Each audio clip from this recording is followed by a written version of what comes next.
এ যেন এক নতুন বাংলাদেশ। পাকিস্তানের মাটিতে গিয়ে পাকিস্তানকে বাংলা অশ করা, তাও টেস্টের মতো সিরিজে, যা এর আগে কেউ করে দেখানোর সাহস করেনি, তাই করলো বাংলাদেশ।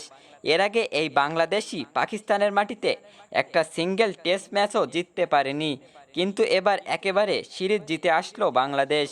একেবারে বাংলা অশ যাকে বলা হয়, তাও পাকিস্তানের মাটিতেই। অবশ্য এর আগে পাকিস্তানকে হোয়াইট করেছিল বাংলাদেশ, সেটা ছিল ওয়ানডে ম্যাচ এবং বাংলাদেশের মাটিতেই। কিন্তু এই বাংলাদেশ যেন একেবারে নতুন বাংলাদেশ, সবাই নিজেদের সর্বোচ্চ দিয়েই খেলেছে।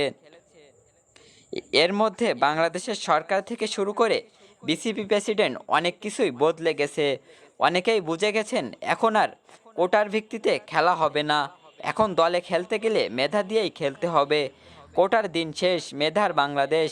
আর সেই উজ্জ্বল প্রদর্শন দেখালো বাংলাদেশ ক্রিকেট দল। পাকিস্তানকে সিরিজে হোয়াইট করে সিরিজ শেষ করলো বাংলাদেশ।